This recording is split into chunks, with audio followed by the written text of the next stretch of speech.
Good afternoon and welcome to our second virtual voyage, this time taking you to the Lincoln Home National Historic Site located in Springfield, Illinois. My name is Phyllis Evans and I am the Senior Director of Development at the Lincoln Presidential Foundation.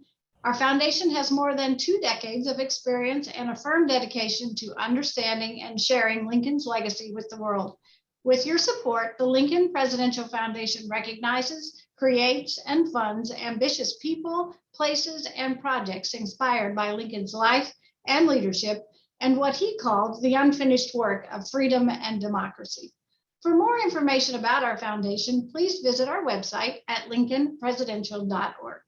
Before we begin today's program, I'd just like to remind you that we will entertain questions from the audience, so please type them in the Q&A box and we'll get to as many as we possibly can.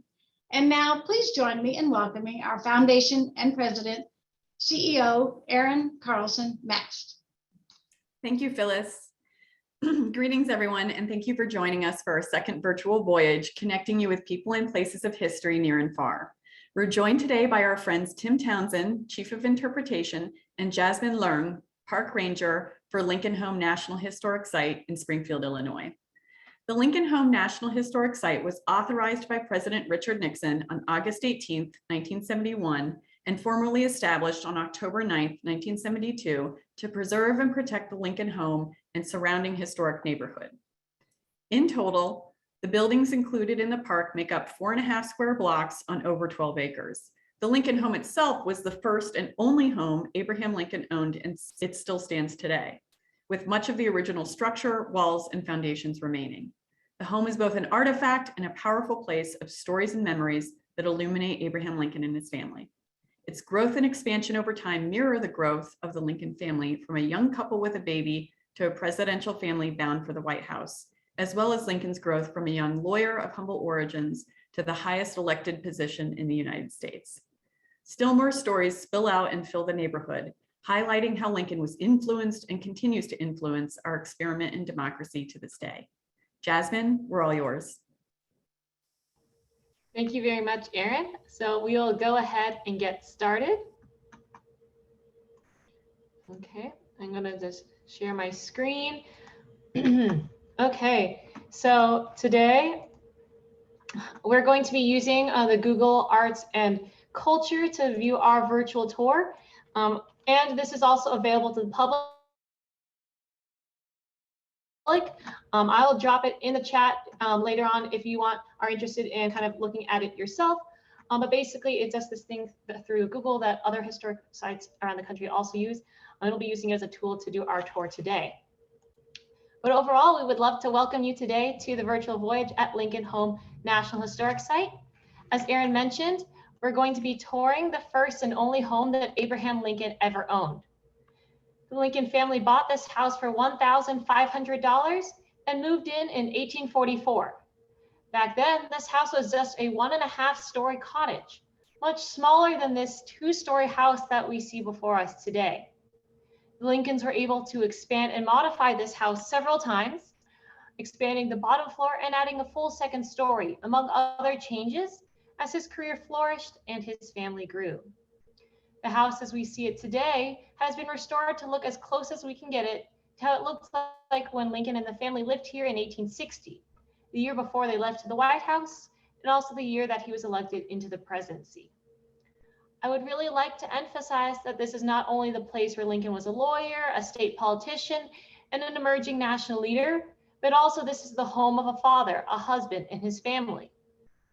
On our tour today, we're going to explore many sides to Lincoln, tragic, triumphant, good times and bad, just like many of us experience in our own lives today. Now, without further ado, let's get started. Seeing as you are guests here with me in the Lincoln home today, it's only appropriate that we start in the rooms where the Lincolns brought their guests to back then. These 2 adjoining rooms we see are the formal parlor rooms. By 1860, Lincoln was making good money as a lawyer, and these rooms in particular are furnished with some of the nicest and most expensive furniture and decorations in the house. The parlor rooms were where the Lincolns threw parties and met with and entertained guests, and therefore it was decked out to press. With Abraham Lincoln sometimes meeting with law clients or political allies in his home, it's particularly important to have these rooms looking comfortable and classy. However, it's not only fun and games in these rooms. While this room has echoes of laughter and merriment, it also has moments of sadness. The Lincoln's second son, Eddie, passed away in this home when he was around 3 to 4 years old. At the time, the back parlor over here, this space in the back, this was the bedroom where he likely passed away. And the front parlor here was used for the funeral service. Eddie died of a sickness called consumption, although today we think it likely was tuberculosis. Just like every home, the Lincoln home mingled both sadness and joy. Moving into the back parlor here, we can see it's quite similar to the front. Originally, as I mentioned, it was the bedroom before the Lincoln added the full second story to the house, Eddie. And then after his death, Willie and Tad were born in this room when it was a bedroom. After the installation of the second story. Oh, yes? Jasmine, I'm gonna jump in here real quick and just say that I think when you're moving around, your audio jumps out. So if you keep the image still as much as possible, then your audio is just fine. Okay, I will not move around then. Thank you. So as I was saying, after the installation of the second story, it was used to provide additional room for entertainment, as well as a study or a meeting area if a larger party was not taking place. In fact, it was in here where Abraham Lincoln experienced what you could argue was one of the most important meetings of his life, one of the highlights of his political career. It is where he was offered the formal nomination to run for president of the United States by the Republican nomination committee. For many years before this moment, Lincoln had struggled and fought and played the political game. Although he had served in the state legislature for many years and served one term in the House of Representatives, he had failed twice to win the US Senate seat, kind of overshadowed by his rival, Stephen Douglas. But in this room, roughly 10 years later, he's being offered the opportunity to run for the highest position in the United States. Yet, when the formal nomination was offered, Lincoln's response, it might surprise you. Think about the context in which Lincoln was running for president. The nation becoming increasingly divided over the issue of slavery. He knows not many people, or at least some people, do not agree necessarily with his position to stop the expansion of slavery. Just as the presidency is a great opportunity, it is also a great burden and a responsibility. And this is one of the most important life-changing decisions he's going to make in his life. So when he's given this big question, if he wants to run for president, although he knows it was coming, he kind of expected this nomination, he doesn't respond right away. He says he needs more time. He waits 4 days till he formally accepts the nomination. Perhaps he's being politically savvy, but perhaps some of this is also that kind of pause that we all experience, that we all face when having to decide a large or difficult decision. But as we know, 4 days later, he gives his formal acceptance, runs for the presidency in November, and the rest, you could say, is history. Now, when all these meetings are done, it's time for dinner. So let's take a peek at where they would have eaten those meals. Here now we have their dining room. Perhaps it feels a little small. You can just imagine the family crowded around this table, Mary scolding the boys, trying to teach them table manners. Lincoln asking Robert to pass the mashed potatoes. Originally, the dining room was connected to the kitchen, which you can see kind of through this doorway, it's right behind there. Mary asked to put this wall, you can see kind of in front of us, in this kind of shared dining kitchen room, so she could have a proper separate dining room. It might have been a tight fit, but I can still imagine many a happy evening here, Mary asking Lincoln how his day went, the boys sharing their misadventures, or Lincoln telling a funny story over dinner. And once dinner is done, it's time to wind down the evening in the sitting room. And that's where we're going to head now next.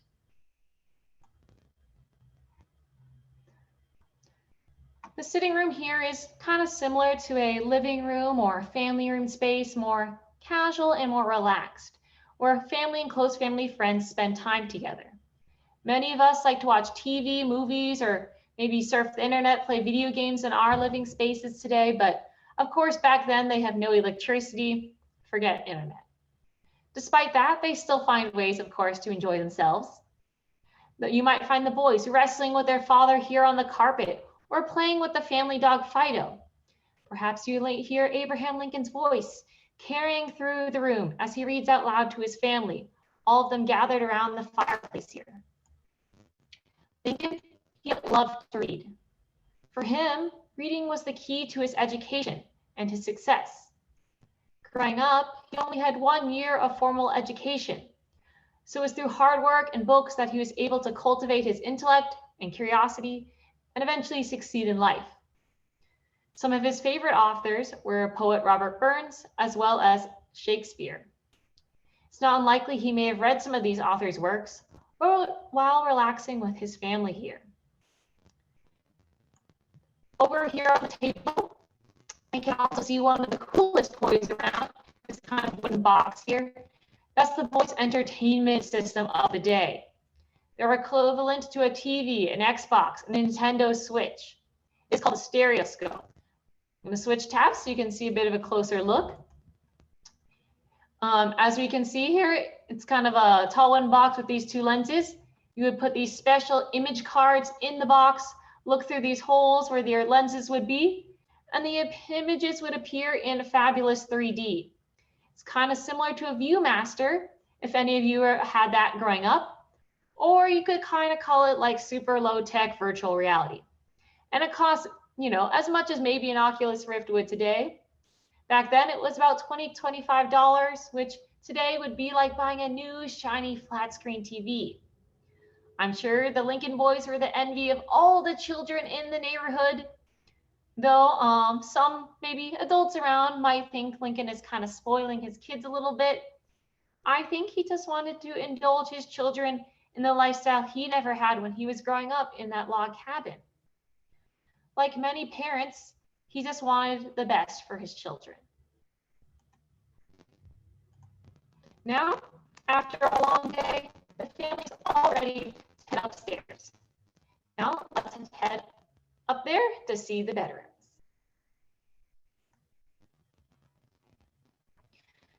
At the top of the stairs is this little landing area Mary may have used for sewing or reading. To the left of this landing area, we have the guest bedroom. This is where friends and visitors can stay if they're staying overnight. When Robert Lincoln, the oldest son, he eventually did leave this home to go to college. And when he comes home to visit, he can use this guest bedroom here.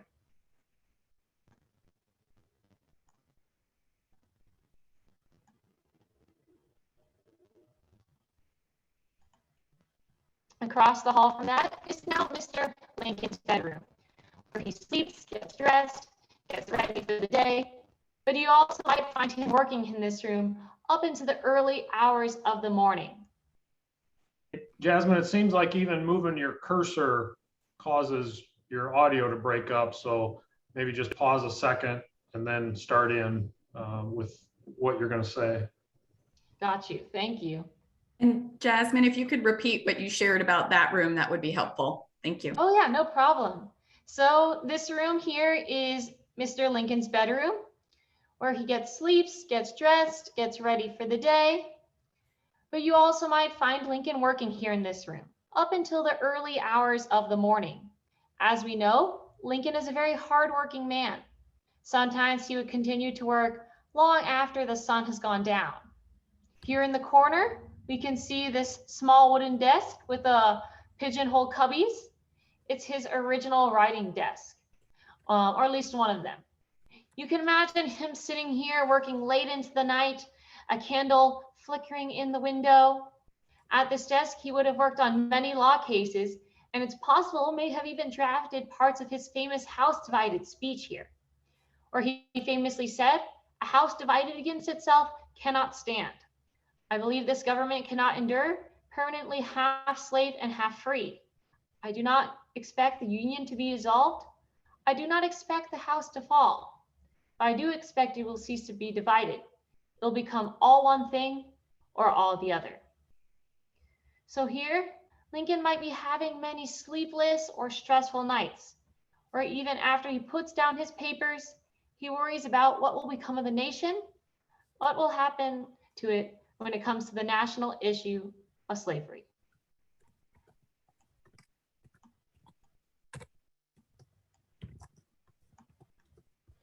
Okay, so now that we've taken a little look in his room, we're going to go through the doorway here to Mary's.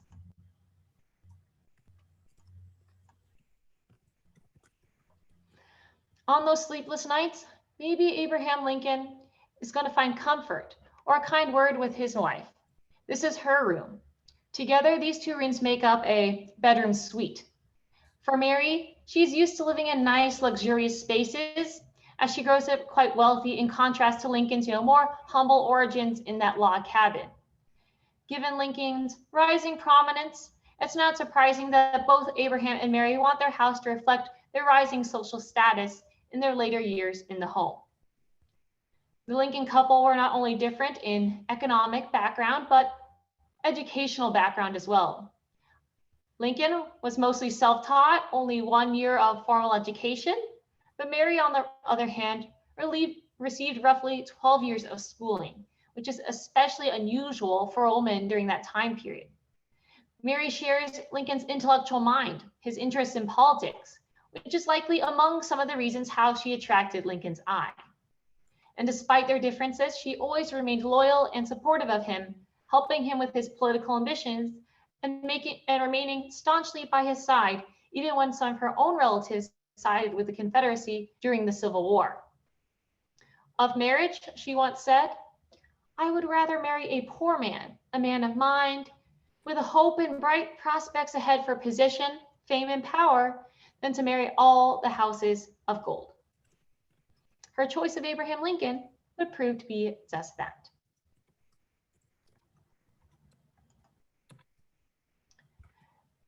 And now, just down the hall to Mary's room is the kids' room. It was originally Robert's room. Being the oldest, he got his own, while the younger boys were in Mom's room on a trundle bed, a bed that pulled out from underneath hers. Later on, when he goes to college, Willie and Tad get to move into this room instead. Hence, we can see a variety of toys around the room, which can give us an idea of what children would have played with back then.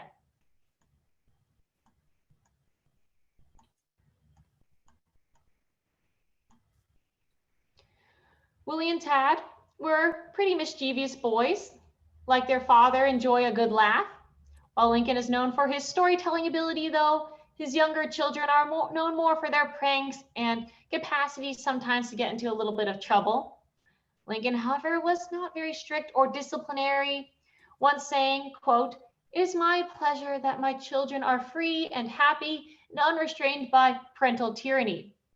So it kind of reflects how much he loved his children, and considering again his upbringing, how he had to work hard to support his family, he wanted to make sure his children experienced a carefree, happy lifestyle that he could not enjoy as much when he was their age.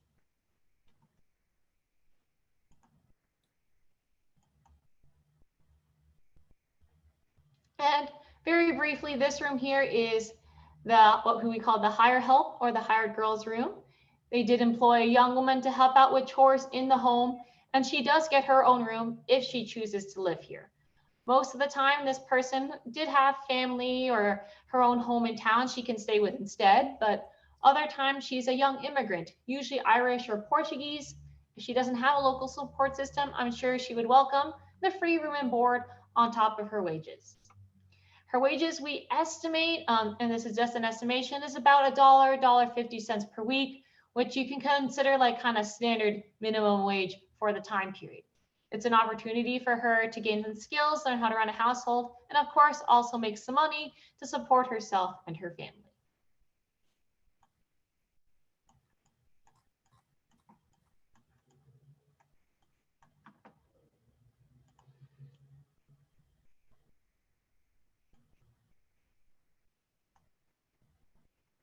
Okay, And now we are at our last stop. This is the kitchen. This handsome cast iron wood burning stove in front of us is the original cook stove that they owned in 1860.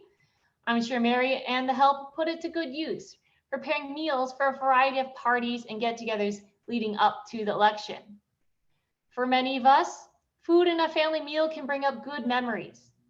But for Lincoln, it's possible this room is also a reminder of his humble origins. For this room, just this kitchen here is roughly the same size as the one-room log cabin that he was raised in. Yet despite such humble beginnings with hard work, perseverance, and the support of others, he's able to become a successful lawyer, buy the home, raise a family, and move on to the even greater and grander White House. So Lincoln's home in this way reflects his story from humble beginnings to extraordinary places. But hopefully today you've kind of gotten a glimpse of Lincoln, not the president, politician, but also human, a husband and a father, who loves his family, spoils his kids. He makes mistakes. He has hesitations, good times and bad times, just like we do today. And he shows us that no matter our beginnings, we too can achieve greatness, just like Lincoln did. And with that, that includes at least the kind of formal virtual part of the tour. And I'll turn it over to Tim for any last thoughts regarding our site.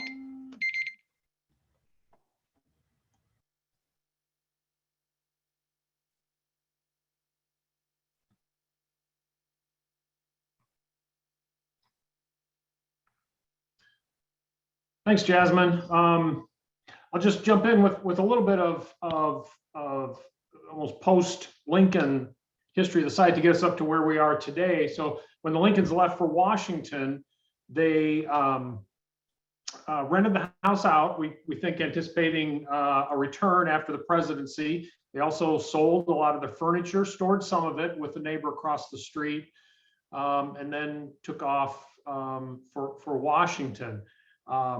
Following Lincoln's assassination, and ultimately the home ended up the sole ownership of Robert Lincoln.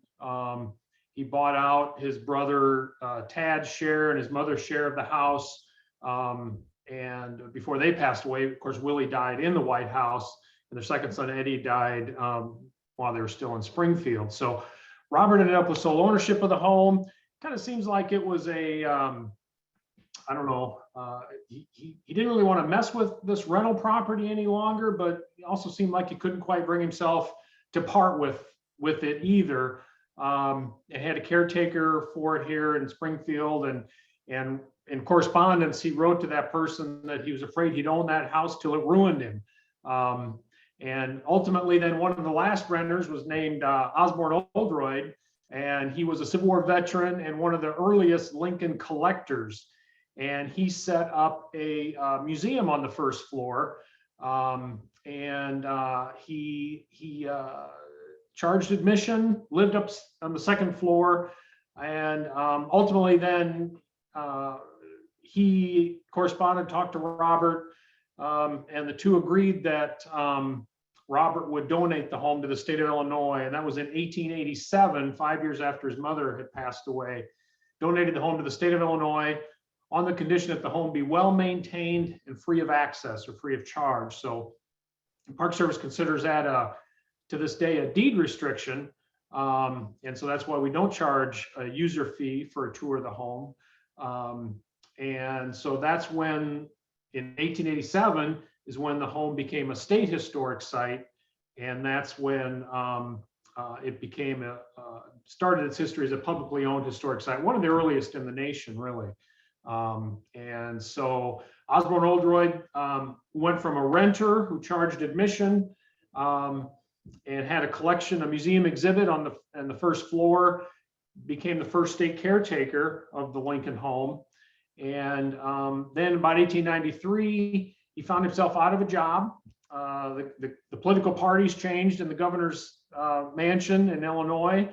So he found himself on the wrong end of that. So he took his collection and maybe some of the things that weren't his, not quite clear on that, and set up the same museum in the Peterson House in Washington, D.C., the house where Lincoln died.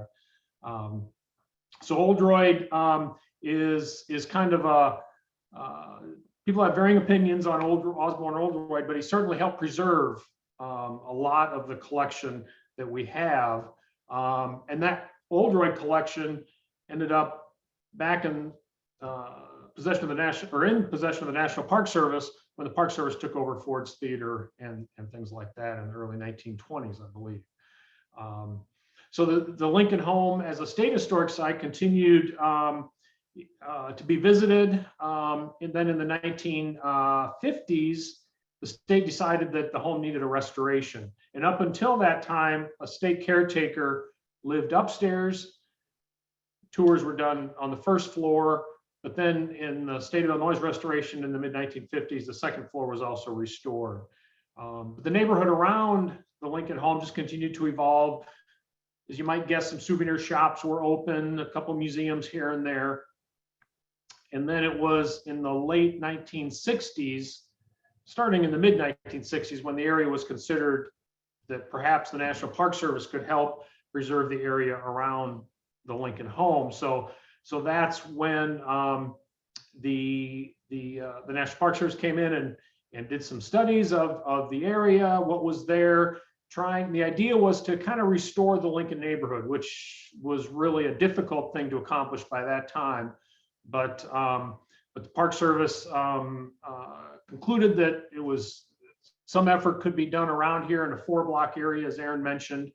And so also, as Aaron mentioned, in 1971, the park was authorized to be established. President Nixon came to Springfield and signed the legislation in what was then the newly restored Old State Capitol. And then 1972, so this is our 50th anniversary year of establishment. Took about 8 years to get all the property in the 4-block area acquired, and restoration is ongoing of the houses that we have. And then over time, also, taking a look at telling a broader story of not just focusing on Lincoln in 1860 and the Lincoln family, but also establishing context in the neighborhood, talking about immigration, talking about race, talking about slavery, establishing better the issues that pushed Lincoln into the White House, into the presidency, to the Civil War, including a neighbor down the street named Jameson Jenkins, who was an African-American drayman who is associated with, documented as being part of the Underground Railroad. That includes Julius Rosenwald, who wasn't born until 1862 after Lincoln left, but spent his boyhood years in a house right across the street from the Lincoln home. So talking about those issues, those important issues that Lincoln experienced here in Springfield, and then also the legacy of Lincoln and what work Julius Rosenwald did with his money he earned as CEO of Sears and Roebuck and helping with Rosenwald Schools, Rosenwald Foundation, things like that. So we're continuing that effort today. So Phyllis, I don't know, do we want to jump to questions? Aaron there? Yeah, Tim and Jasmine, thank you so much for that. And thanks to our audience for your help troubleshooting the audio issues. We finally got that on track. We appreciate your patience and your confirmation when the audio was wonderful and splendid and you could hear everything that Ranger Jasmine was sharing with us. So some of the questions that we have already been getting have been answered by your presentations, but so I'm going to go through the ones that we haven't gotten responses on yet. Jeanette had a question, and this has already been touched on. We understand that their son Eddie is the one who passed away in the home. Could you talk a little bit more about that? Because I believe that's also where where the service was held. So not only did he die there, but they held his funeral service there too. Can you say a little more about that? And was he the only one who passed in the home during the Lincoln's occupancy? Right. So yeah, Eddie passed away of, they call it consumption, probably tuberculosis, just shy of his 4th birthday. And as was the custom then, funerals were held in the home. And so Willie and Tad weren't born yet. So another point that might be interesting is there was never a time when all 4 boys were alive at the same time. Eddie passed away in 1850, and then that's the year a little bit later that when Willie was born. So yes, there was an announcement in the newspaper inviting people to letting them know about the funeral in the Lincoln home. And then there was an anonymously published poem in the paper that is, there's still debate on who wrote it. Was it Lincoln? Was it Mary? Was it someone else? And they published it, kind of a tribute to Eddie. And part of that quote is also on Eddie's tombstone. And the tombstone is in the collection of Abraham Lincoln Presidential Library. The cemetery was closer to downtown at the time. It was where Springfield High School is now. And as was it was happening across the country at the time, kind of getting cemeteries out from downtowns, urban centers out to the edge of town, the rural cemetery movement. Oak Ridge Cemetery was a part of that. And that's where that cemetery's moved to. So that was probably way more than anybody needed. But we appreciate the deep dive, Tim. So there are two questions here I'm going to combine because they connect on the issue of furniture. Daniel says that he's aware you've been able to acquire a number of pieces that were original to the house, or that had been happening over time. And he wanted to know, essentially how much of what's on display right now is original. And then Mark asked if there are any Chicago connections to Chicago in the house, for example, decorative arts or furniture or anything in the house that is specifically a Chicago connection. As far as the number of, there are about 52 as we count original Lincoln pieces in the home. And as you know, with provenance, it's to varying degrees, but 52 is what we're pretty confident about. A lot of the black upholstered horsehair pieces, I know there were some chats about that as well. A lot of those in the formal parlor that Jasmine opened with are original. Some of the side chairs around the dining room table and other pieces throughout. So just about 52 out of maybe 2,000 artifacts on display are original. One of the first renters, Lucian Tilton family, he was president of the Great Western Railroad, rented the house, we think bought a lot of the furniture, and then when they left the house, took the furniture with them up to Chicago right before, unfortunately, before the Great Chicago Fire. So some pieces were lost in the fire, we think. That, as far as Chicago connections to the furniture we have, I'm not aware of. There may be, but I just not aware of that. A related question about that was from Lisa about the rugs and the wallpaper being original versus reproduction. It's all reproduction. All the textiles, wallpaper, draperies are all reproduction. Some, in that case too, depending on which room you're in, we have more information than others. When Jasmine took us up to the Lincoln bedrooms, that is an exact copy of the wallpaper that Mrs. Lincoln had picked out there. And we know that because a large piece of the original was always preserved in the Lincoln bedroom over the years. Some other rooms, perhaps in the formal parlor, it's pretty close because at the time of the Lincoln funeral in 1865, there was a photograph taken from the front of the parlors towards the back, towards Lincoln's study area. And that there's a similar pattern wallpaper there. We think the renters probably didn't change the wallpaper. Others, it's just strictly time period patterns. And the same holds true with draperies. Carpeting rather. Sticking with that theme for now, Carol noted Mary's reputation for spending and asked if there was a household budget. Of course, once they were at the White House, there was a public budget for some of those things, public buildings, but how did the Lincolns approach that? What was their spending like on that in the only home they owned, as you pointed out? Yeah. I don't know that I've never come across a reference to a budget of any type. We know that, or we feel pretty confident that the home reflects Lincoln's success as an attorney, his growing prominence, as well as some of Mary's inheritance helped fund the second floor addition to the home. There's kind of maybe apocryphal, sounds Lincoln-esque, where and to back up and say Lincoln was away 6 months out of the year sometimes as a circuit riding attorney. he came back home one time and had to ask a neighbor where the Lincoln home was because he didn't recognize the home because Mary had added the second floor, indicating that, you know, kind of acting like he didn't know anything about it, but, you know, of course he did. As far as day-to-day budgets, we don't know. There's a great reference book, The Personal Finances of Abraham Lincoln by Pratt, I think, that kind of gives a little insight into that. But I guess we've never done, as far as I know, kind of a deep dive into the household budget part. But Thanks. And you answered a question Carla had about how long he was away in any given year about this as a lawyer for the circuit. And sort of connected to that is that Greg was asking a little bit more about the domestic staff that the Lincolns employed, which Jasmine gave us a tour of some of those spaces. And he wants to know if there's any recorded information about their service to the family. How much do you know about those individuals? Some more than others, and we sure wish we knew more. Now, Mariah Vance, who was an African-American woman who helped with cooking and some of the other household chores, she had a family and a home of her own and came in to help during the day. There's more information on her.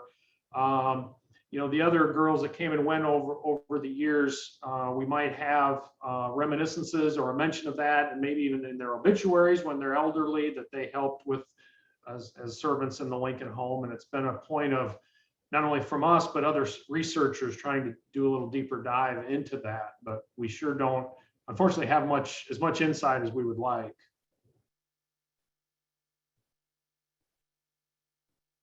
Dr. J points out that Lincoln was a very tall man, he was 6'4", and he noticed the size of the writing desk that Jasmine showed us in the bedroom. And he is not seeing how someone as tall as Lincoln could sit in that small writing desk. And so it's funny that you picked up on that, Dr. J, because that is not just a quirk of the perspective of the video. That is actually, you know, it is a smaller writing desk. So Tim or Jasmine, do you want to comment on that? Well, I might, yeah, just say that I agree. And, you know, sometimes we just comment how Lincoln spent a lot of his life making do with furniture that was not fit for Lincoln. I think there was a comment in the chat too about the size of the bed. And now the bed appears, the bed's not original, but it appears smaller than it really is. The mattress is about 6'9", overall length is 7'1". But as you also mentioned, Aaron, the desk is not an illusion. That's just a pretty small piece of furniture. Mm-hmm. I'll add on a little bit to the desk. It is allegedly one of the earlier pieces of furniture Lincoln bought for himself. So it could be that, you know, when he's just starting off, he's not going to spend as much money on maybe a really nice, larger desk, potentially too. Might be, you know, when he's just starting off, I think he might have even bought that desk before he bought the home. It was originally in one of his earlier law offices. That also might be the case as well. You know, when he's first starting off, he's not going to maybe splurge on a really nice desk that might be more comfortable for his size. Good. Yep. That's great. And that's also a challenge with trying to do a snapshot in time of a home. Just remember, in our homes, we have furniture that we've had for 20 years and some brand new pieces and everything in between. So same would have been with the Lincolns. That's an excellent point, Tim. David asks if there are any books or websites or other materials to learn more about the people who lived in the Lincoln home other than the Lincolns. And I wonder if that's also not, you know, the one book that comes to my mind, but I don't think it touches on the household staff for the Lincolns, is Dick Hart's book that goes into more detail about who lived in the neighborhood. But are there other published sources, Tim, about the other people who were living in the house or in the neighborhood with the Lincolns? Nothing really published. You know, I think as I say, there's been research done over the years. Might jump on the Abraham Lincoln Association website. They have their journal digitized and just do a search, see if there's been any articles over the years on some of that. Of course, Dick Hart has touched on that a little bit just through his great research on the community and the neighborhood. And so there has been some reference to hired help as well through that aspect, especially immigrants and things like that. Mm-hmm. Gerald says that he tells his class on Lincoln that Lincoln was as proud of living in the Lincoln home as he was of living in the White House, because it meant he had achieved some measure of success, which is, what Gerald notes Lincoln thought the American dream was, and I'm paraphrasing here. And he asks if you agree with that, this ability to, rise up the ladder of society and improve your economic situation, and which is also, as Gerald notes, why he was fundamentally anti-slavery. And he wanted your feelings on that. Yeah, I would agree with that. Of course, he would have also looked at his arrival in the White House as a furthering that, through his efforts and things like that, getting there. But yes, as Jasmine pointed out, his birthplace cabin is not much bigger, about the same size as the kitchen in the home he has, and how he would have looked at his success and through his hard work and effort and things like that. But he also, I think, would have, used that as was also indicated that he thought the founders of the nation felt that everyone ought to have fair start and equal chance in the race of life, right? So would have really been a driving thing with him, I think, to stay with that anti-slavery effort, or at least anti-slavery expansion at first, and then but saw the injustice or the inconsistency, slavery, and the vision of the founders. And of course, that founding generation was so important to Lincoln generation, and the opposing views were debated hotly, even with Lincoln and Stephen Douglas, on what the vision for America was. Yeah. I'll try to get through some of these questions quickly in the remaining time we have. Julie asks if the wood stoves were there when they built the house, or if they were converted afterwards, fireplaces converted afterwards. Yeah, it depends on which room. We think the front formal parlor, which was part of the original 1839 cottage, would have been an open fireplace. The Lincolns converted to the parlor stove in that first room Jasmine took us in. Now, in the second story addition that went on in the mid 1850s, they were always stoves, but they also had the mantles put in, I think just kind of a transition period in architecture and style and things like that. So now none of the stoves are original to the Lincolns except for the kitchen stove, by the way. Mm-hmm. Daniel asks, who was Mary Edwards, who later lived in the home? He says probably in the early 20th century, and how long was she there? Yeah, she was one of a series of caretakers, I think, and was in some way related through that Edwards family. I'm not quite sure off the top of my head what that line is, but yeah, there was a series of caretakers, and some of whom had that connection to the family. Okay. Pamela asks if any of the, personal effects or anything like that, furniture that was taken to DC, came back to Springfield at any point.